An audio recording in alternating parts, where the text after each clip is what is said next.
సరే, ఇప్పుడు మీకు అన్ని వివరాలు పూర్తిగా చెప్పడానికి టైం ఉండదు. కాకపోతే కొంచెం నిన్న పబ్లిక్ మీటింగ్ కూడా పెట్టాము మన చౌరస్తాలో. అయితే ముఖ్యంగా మన సమస్యలు ఏంటంటే మెడికల్ బోర్డు ఆపేశారు. పోయిన సంవత్సరం గవర్నమెంట్ ఏం చేసిందంటే మెడికల్ బోర్డులో అవకతవకలు జరుగుతున్నాయని ఏసీబీ కేసు పెట్టారు. మరి ఏసీబీ కేసు పెడితే ఏసీబీ కేసులో ఎవరైతే డాక్టర్లు ఉన్నారా, సీఎంఓ ఉన్నదా, లేకపోతే బ్రోకర్లు ఉన్నారా, లీడర్లు ఉన్నారా, ఎవరుంటే వాళ్ళ మీద కేసు పెట్టవచ్చు. కానీ అవన్నీ వదిలిపెట్టి బోర్డు ఆపేసి కూర్చున్నారు. కాబట్టి మెడికల్ బోర్డు కంటిన్యూ చేయాలనేది ఒకటి. తర్వాత మనకి సొంత ఇంటి పథకాన్ని అమలు చేస్తామని స్ట్రక్చర్డ్ మీటింగ్లో ఒప్పుకున్నారు. ఒప్పుకొని కూడా సంవత్సరంన్నర అయిపోయింది. కమిటీ చేశారు కానీ పరిష్కారం కాలేదు. వెంటనే దాన్ని చేయాలని. అట్లాగే ఇన్కమ్ ట్యాక్స్ మనకి ఏదైతే పెర్క్స్ మీద పడుతుందో అది ఆఫీసర్స్ అందరికి కూడా కొన్ని సంవత్సరాలుగా పెర్క్స్ మీద ఇన్కమ్ ట్యాక్స్ కంపెనీ కట్టిస్తుంది. మరి మనకెందుకు కట్టియరు? ఒప్పుకున్నారు. ఒప్పుకొని నోటు కూడా పెట్టారు పర్సనల్ డిపార్ట్మెంట్ వాళ్ళు. నోటు కూడా డైరెక్టర్ల సంతకాలు కూడా అయిపోయి సిఎండికి పోయినప్పుడు ఐఎన్టీసీ నాయకుడు పోయి, సార్ ఇది మంత్రి గారితో ప్రకటన చేపిస్తాం, మీరు ఇప్పుడు దీన్ని చేయకండి అని అంటే వాళ్ళు ఆపేశారు. ఇప్పుడు 10 నెలలుగా వస్తుంది. అటు మంత్రి ప్రకటన చేయడు, ఇటు కంపెనీ వాళ్ళని ఈయనరు. కాబట్టి ఆ ఇన్కమ్ ట్యాక్స్ పెర్క్స్ మీద కంపెనీ కట్టేయాలనే డిమాండు. దాంతోపాటు మనకి క్లర్కల్ రిక్రూట్మెంటు ఇంటర్నల్ క్యాండిడేట్స్ తోటి చేయాలనేది ఒకటి. అదేవిధంగా కొత్త మైన్స్ రావాలి దాని కొరకు. అదేవిధంగా కాంట్రాక్ట్ కార్మికులకి హై పవర్ కమిటీ జీతాలు ఇవ్వాలి. కోల్ ఇండియాలో ఆల్రెడీ దాదాపు 6 సంవత్సరాల నుంచి 7 సంవత్సరాల నుంచి ఇస్తున్నారు హై పవర్ కమిటీ వేజెస్. వాళ్ళకి ఇవాళ 29,000 రూపాయల దాకా వస్తుంది కాంట్రాక్ట్ కార్మికులకి. మన దగ్గర అదే 12, 14, 13,000 వస్తున్నాయి. కాబట్టి ఆ కాంట్రాక్ట్ కార్మికుల హై పవర్ కమిటీ వేజెస్ కూడా పరిష్కారం చేయాలనేది కూడా ఇందులో పెట్టాం. దాంతోపాటు ఈ టెండర్లలో కోట్ల రూపాయల కుంభకోణాలు జరుగుతున్నాయి. ఆ టెండర్ల దాని మీద ఎంక్వైరీ చేయాలి. అదేవిధంగా గవర్నమెంట్ మనకి ఇవ్వాల్సిన 51,000 కోట్ల రూపాయలు రాకపోవడం వలన ఇవాళ సింగరేణిలో ఏది వాళ్ళు పరిష్కారం చేయటం లేదు. మనకి సూపర్ స్పెషాలిటీ హాస్పిటల్ హైదరాబాద్లో పెడతామని ఒప్పుకున్నారు. టెండర్ కూడా పిలిచారు. ఇంతవరకు దాన్ని పరిష్కారం చేయలేదు. మన దగ్గర కూడా కేతలాబ్ పెడతామన్నారు, కట్టించారు, అన్నీ చేశారు. ఇంతవరకు దాన్ని ఇచ్చేస్తలేదు. ఏంటంటే అన్నిటికీ డబ్బులే ముఖ్యం. ఆ డబ్బు మనకు రావాల్సిన డబ్బు గవర్నమెంట్ ఇస్తలేదు, 51,000 కోట్ల రూపాయలు. ఇప్పుడు అసెంబ్లీ జరుగుతుంది కాబట్టి ఈ అసెంబ్లీలో చర్చకు రావాలి. దాని మీద మనం పోరాటం చేస్తే సింగరేణిలో ఖచ్చితంగా అసెంబ్లీలో అన్ని పార్టీలు మాట్లాడతాయి. అక్కడ లేకపోతే మనం ఎట్టనే ఉంటే ఎవరు అక్కడ మాట్లాడరు. అందుకని అసెంబ్లీలో ఇది చర్చకు వచ్చి ఈ సందర్భంలో ఏమైనా పరిష్కారం దొరకాలనే ఉద్దేశంతో ఈ జాతా కార్యక్రమం సేవ్ సింగరేణి కార్మికుల హక్కులు అట్లనే సింగరేణి పరిరక్షణ అనే నినాదం మీద దీన్ని తీసుకుపోతున్నాం. రేపు 30వ తారీఖు నాడు అంటే వచ్చే సోమవారం నాడు కరెక్ట్గా వారం రోజులకి హైదరాబాద్ మన కొత్తగూడెంలో హెడ్ ఆఫీస్ ముందు వంట వార్పు కార్యక్రమంతో పెద్ద ఎత్తున ఒక ప్రోగ్రాం జరుగుతుంది. దానికి మీరు అందరూ కూడా రావాలని విజ్ఞప్తి చేయడానికే అన్ని డిపార్ట్మెంట్లు మైన్స్కి కూడా పోయి వాస్తవ విషయాలు కార్మికులకు తెలియపరిచి కార్మిక వర్గం చైతన్యవంతులు అయితేనే ఏ ప్రభుత్వాలైనా యాజమాన్యమైనా భయపడుతుంది. మన హక్కులు మనమేమో వాళ్ళ గవర్నమెంట్ డబ్బు ఇవ్వమంటలేదు, ఇంకోటి ఇవ్వమంటలేదు. మన బొగ్గు తీసుకునే దానికి మన కరెంటు జైపూర్ పవర్ ప్లాంట్లో మనం 1200 మెగావాట్ల కరెంటు తయారు చేస్తున్నాం. ఈ కరెంటు తీసుకునే దానికి మనకి 51,000 కోట్ల రూపాయలు ఇవ్వాలి. గత ప్రభుత్వంలో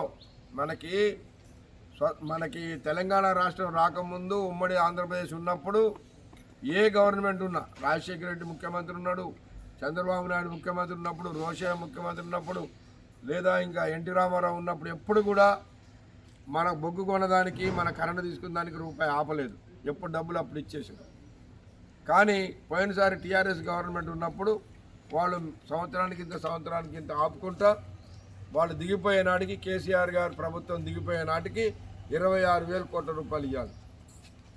ఆనాడు ఇదే కాంగ్రెస్ నాయకులు బట్టి ఇప్పుడు ఎవరైతే ఆయన డిప్యూటీ చీఫ్ మినిస్టర్ ఉన్నాడో మనకి మంత్రి ఉన్నాడో ఆయన పాదయాత్ర చేసిండు.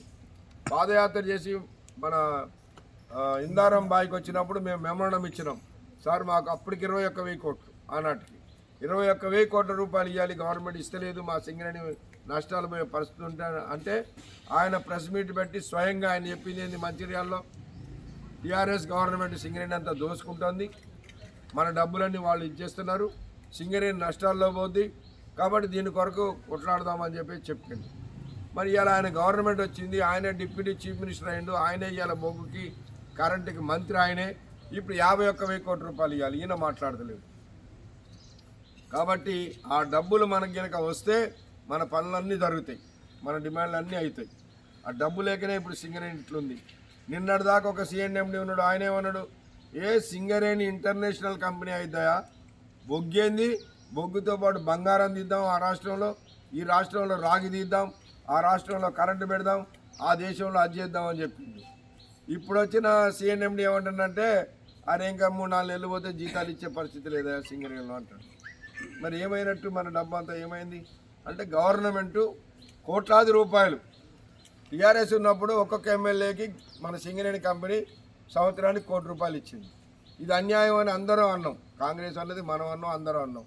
ఇప్పుడు ఈ గవర్నమెంట్ వచ్చిన తర్వాత ఒక్కొక్క ఎమ్మెల్యేకి 3 కోట్లు ఇస్తాం సంవత్సరానికి.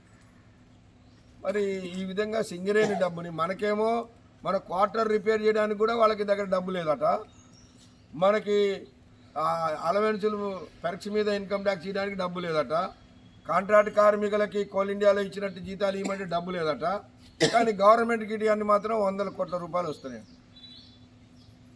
ఇవాళ సింగరేణిలో రాజకీయ జోక్యం వల్లే ఈ పరిస్థితి వస్తుంది.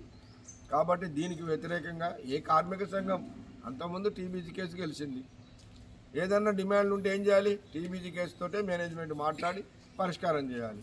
కానీ ఏం చేసిండ్రు, టీబీజీ కేసు లీడర్ని పక్కన పెట్టిండ్రు, కేసీఆర్ ఆయన బిడ్డ, ఆయన అల్లుడు, ఆయన కొడుకు వాళ్ళే మాట్లాడి వాళ్ళే ఇది చేశారు సింగరేణిలో. ఇక వాళ్ళు ఏలు పెట్టిపోయినట్టు వీళ్ళు కాలే పెట్టిండ్రు. అప్పుడన్నా ఒక్క ముఖ్యమంత్రి, కానీ ఇప్పుడు మనిషికి ఒక్కొక్క ఎమ్మెల్యే ఒక ముఖ్యమంత్రి, ఒక్కొక్క మంత్రి ఒక్కొక్క ముఖ్యమంత్రి, వీళ్ళే మొత్తం సింగరేణిలో ఇవ్వాల, మొత్తం సింగరేణిలో ఇలా దోపిడీ చేస్తూ ఉన్నారు. ఈ ఆఫీసర్లో కూడా బుద్ధి లేదు. ఒక జనరల్ మేనేజర్ అయినోడు, ఒక డైరెక్టర్ అయినోడు, సింగరేణిలో నువ్వు 40 సంవత్సరాలు పనిచేసినావు, నువ్వు ఒక జనరల్ మేనేజర్ అయినావు, నువ్వు చపరాసి పని ఎందుకు చేస్తున్నావు ఎమ్మెల్యేలకి, ఎంపీలకి, మంత్రులకి? నీ పని నువ్వు చేసుకోవాలి. ఇంతకుముందు ఏ జనరల్ మేనేజర్ కానీ, ఏ డైరెక్టర్ కానీ ఎవడైనా ఎమ్మెల్యేలకు ఇళ్ళకు పోయి, లేకపోతే మంత్రులు ఇళ్ళకు పోయి చపరాసి పని చేసిండ్రా? వీళ్ళు చపరాసి పని చేస్తారు ఎందుకు? వీళ్ళ పోస్టులు కాపాడుకోవడానికి, వీళ్ళు చేసే అవకతవకలన్నీ బయటకు రాకుండా చేసుకోవడానికి వీళ్ళు చేస్తారు. వాళ్ళ దాని కొరకు ఇవాళ మన సింగరేణిని ముంచుతున్నారు. ఎవరన్నా నిజాయితీగా నిలబడితే వాడిని తీసేస్తారు. శ్రీనివాస్ అని, ఎన్వికే శ్రీనివాస్ అని ఒక డైరెక్టర్ ఉండే, 500 కోట్ల రూపాయల ఎక్స్ప్లోజివ్స్ కాంట్రాక్ట్ దాని మీద సంతకం పెట్టమంటే నేను పెట్టనంటే ఆయన డైరెక్టర్ బీకేసి ఇప్పుడు ఆయన్ని యాప్మెల్ కంపెనీలో కొండపల్లి దగ్గర జనరల్ మేనేజర్ చేసి, సివి రెడ్డి అని ఇంకొక డైరెక్టర్ ఉండే, ఆయన కూడా అరే సింగరేణికి 500 నుంచి 800 కోట్ల రూపాయలు నష్టం వస్తుందా, ఇదే తప్పుకుంటారే, ఆయన తీసిపారైతే ఆయన రాజీనామా చేసి వెళ్ళిపోయింది, నీ కంపెనీలో నేను చేయను అని చెప్పి. ఇంత దుర్మార్గం సింగరేణిలో జరుగుతుంది. ఇది మన కార్మికులందరికీ తెలియాలి. వీళ్ళదేమున్నదా, ఈ 4 సంవత్సరాలు వాడుకుంటారు, డబ్బాను తీసుకుంటారు, సింగరేణి ముంచుతారు, పోతారు. రేపు సింగరేణి మూతపడితే ఎవరు కారణం? కాబట్టి మనం అయిపోతుంది. కాబట్టి మీరు దయచేసి కార్మికులు చైతన్యవంతులు కావాలి. ఏ యూనియన్లో ఉండండి. ఇప్పుడు రేపు సింగరేణి ఇంకా 6 సంవత్సరాల తర్వాత కొత్త బాయిలు రాకపోతే 6 సంవత్సరాల తర్వాత సింగరేణి మూతపడుతుంది. ఉన్న అండర్గ్రౌండ్ బాయిలు అన్నీ అయిపోతున్నాయి, ఇన్ని వేల మంది అక్కర్లేదని కొత్త సీఎండి చెప్తుండే. రేపు తీసేస్తే ఏటీసీ వాడే పోతారు, ఏఎన్టీసీ వాడే పోతారు, అందరూ పోతారు, ఏ యూనియన్లో ఉన్నా పోతారు. కాబట్టి ఇవాళ అందరం కార్మిక సంఘాలు అందరం కూడా ఆలోచన చేసి కార్మికులను చైతన్యవంతులు చేసి పోరాటం చేస్తేనే సింగరేణి నిలబడుతుంది. ఈ రాజకీయ జోక్యం లేకుండా పోతేనే సింగరేణి నడుస్తుంది. దయచేసి మీరు అందరూ కూడా ఆలోచన చేసి రేపు 30వ తారీఖు జరిగేటువంటి కార్యక్రమానికి మీరు అందరు రావాలి. మీ అందరు కరపత్రాలు ఇచ్చి ఉంటారు, చదివి ఉంటారు. మీరు ఇదివరకు ఎట్లుండేనంటే నేను అపాయింట్ అయినప్పుడు కార్మిక సంఘం ఎవరైనా కానీ ఒక కరపత్రం వేస్తే పాపం అప్పుడు చదువు వచ్చేది కాదు కార్మికులకి, కానీ ఆ కరపత్రం తీసుకొని టోపీ లోపల పెట్టుకుంటాడు తడవకుండా కింద, మళ్ళీ ఇంటికి పోయిన తర్వాత కొడుకులతో ఎవరితో చదివించుకుంటాడు. లేకపోతే చదువు వచ్చిన వాళ్ళు ఎవరైనా ఉంటే 10 మంది కూర్చున్న కాడ చదివి వినిపిస్తే వినేటోళ్ళు. ఇప్పుడు అందరు చదువుకునే వాళ్ళు డిగ్రీలు ఇంజనీరింగ్ చదివిన వాళ్ళు వచ్చారు, కరపత్రం ఎత్తి చూశాడు వారెత్తు. మరి ఎవరికి చెప్పాలి, ఎవరు చేయాలి చెప్పండి. కాబట్టి మనము చైతన్యవంతులు అయితేనే ప్రభుత్వాలనే యాజమాన్యం దిగి వస్తుంది. మనం ఇట్లనే ఉంటే నేను చెప్తున్నా, మీరు గుర్తుపెట్టుకోండి, మీరు చాలామంది ఇంకో 15-20 సంవత్సరాలు చేసిన వాళ్ళు ఉన్నారు. ఇంకొక 6-7 సంవత్సరాల తర్వాత సింగరేణి పరిస్థితి ఏమైందో ఆలోచించండి. అప్పుడు ఏమనుకుంటే ఏం లేదు, అప్పుడు ఏదో అంటారుగా పెద్దవాళ్ళు, చేతులు కాలిన తర్వాత ఆకులు పట్టుకునే పరిస్థితి వస్తుంది. దయచేసి ఇప్పుడే మనం ఆలోచన చేయాలి.